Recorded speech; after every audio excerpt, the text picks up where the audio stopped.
What's good, everyone? It's Mei Wang, the Dou-zhansheng-fo, and today I'm gonna give a interpretation, possibly a brief synopsis, maybe of Anikulapo, Rise of the Spectre, which seems to they just added the Rise of the Spectre to the Anikulapo word.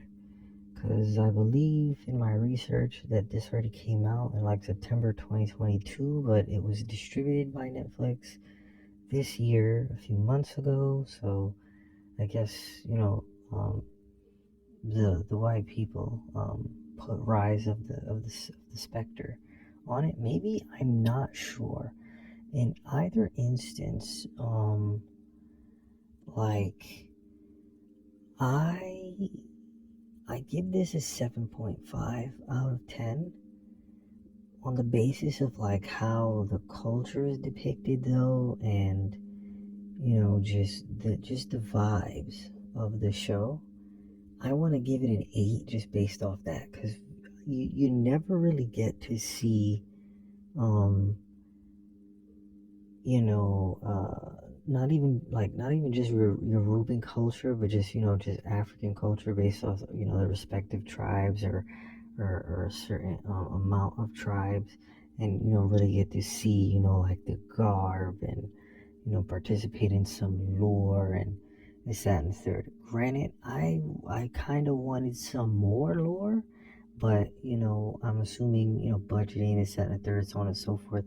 So I'm grateful that I got to experience this in the general sense on the basis and backing of that.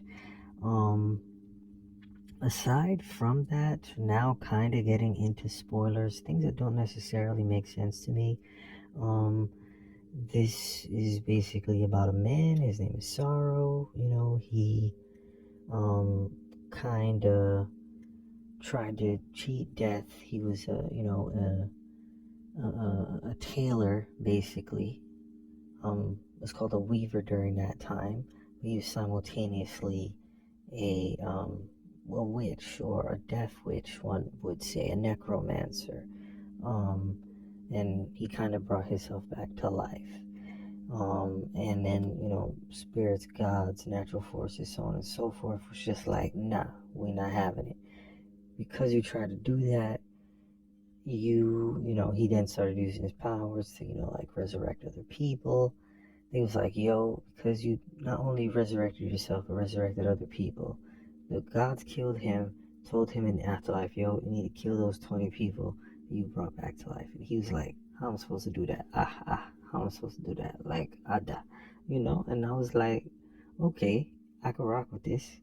It's going to be him killing those 20 people. My gripe, by the time you get to the end of it, I feel like maybe it's a Nigerian thing, because I feel like, not no shade, but I feel like Nigerians are pretty toxic, like kind of messy in a certain capacity. Not like messy, like dirty, like just like toxic. They kind of just do what they want to do, and damned if you're gonna say anything about what they're gonna do, nigga. Fuck you. Like that's the energy that they kind of walk with, which is cool. That's all good. I don't have a problem with that. I'm just saying. So in that kind of traditional fashion, like, he kind of doesn't do what he was told to do in like the first couple minutes of the show.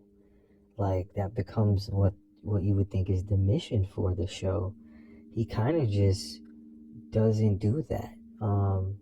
And we don't see what happens after, like, the fact, like, in terms of him speaking to what I can only determine as maybe like Obatala, or maybe Olodumare. I think it may be Obatala. I'm not sure. That's probably the only other god that you're going to see. Um like, doubling back to, I was talking about like gods or whatnot. Like, again, I'm grateful that I got to experience this. It was really nice in the general sense to see the garb, the so on and so forth. But I feel like the The show seems to base kind of the entirety of the show on the decree that Obatala made, and beyond that or above that, which is more prevalent because we only see what I'm assuming is Obatala that one time, um, Ayala, or what they're putting, what they shortened to Ayala in, this uh, show, um, where I believe the full name is Ayalala, and that's the Orisha of justice and a retribution or revenge. Um, that wasn't necessarily done bad per se. CGI could have been a little bit better, but again, like I do appreciate, like this was high definition. I typically, the times when I've seen Nollywood, this, that, and the third, of people tried to introduce me to, Nollywood and some of its motion pictures, they were terrible looking. Like they were low quality. It was doo doo. So if that's like the best that they could do, like it's fine. Like based off all the other special effects in terms of like blood and this, that, and the third, like it was feasible. Like it was enough to not make what I saw not entertaining, quote unquote. Like it wasn't rubbish. It wasn't trash. It was good enough and a little bit better than that. Especially if we're comparing it to how typically Nollywood be looking, like Nollywood stuff be looking, or at least what I'm accustomed Nollywood stuff be looking like. So, basically Obasala informs, you know, Sorrow that like, yo, you need to get those people. Ayalala is not, happy that you are, resurrecting people or that you resurrected people. You need to correct this, or, you're gonna be a wandering specter forever. Um, he doesn't do that, like I was saying earlier. Ayala isn't referenced ever again, like where we see her beyond like these initial instances in maybe like the first 1, 2 episodes or something. Obatala isn't either. It's just he has this mission. He knows he has this mission. Brother just doesn't comply. He, offs like 3 out of the 20 people that he resurrected. Um, and then he just starts living his life like nothing happened. And that confused me for a while because I'm like, is he just not going to comply with the mission? And long story short, he just doesn't comply with the mission. So, where I'm left at just finishing the show, all that I can assume is that he is a wandering specter now, and he chose that, and he's okay with that, and that's just okay. Granted, like how, if I double back to what I was saying before, where I was saying that, Nigerians and like kind of like Nigerian culture, it's a little toxic, it's a little messy. I feel like a lot of folklore myth when it gets down to like nitty gritty stories like this. This is the reason why, like, it's a 7.5 in a general sense. Like, someone who doesn't give a crap about, like, Nigerian or just African folklore stories in a general sense, but I feel like this is an 8 if you are well versed in those type of stories, or you like that kind of stuff, or you may want to get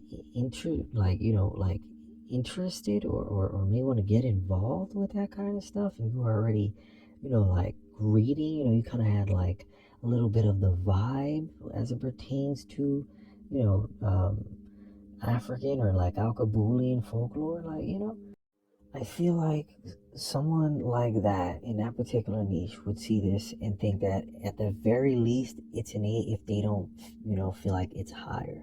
So I'm okay with, me referencing that rating. Um, Beyond that, I hope Cap Motion Pictures and Golden Effects gets together again, whatever they gotta do with Netflix. Everyone was great. I loved everything in terms of the cast, this, that, and the third. I hope they do something again, showcase more Orisha, really like showcase them. I want to see more of that. I think that'd be really cool. In either instance, this is Mei Huang, the Dou-zhansheng-fo.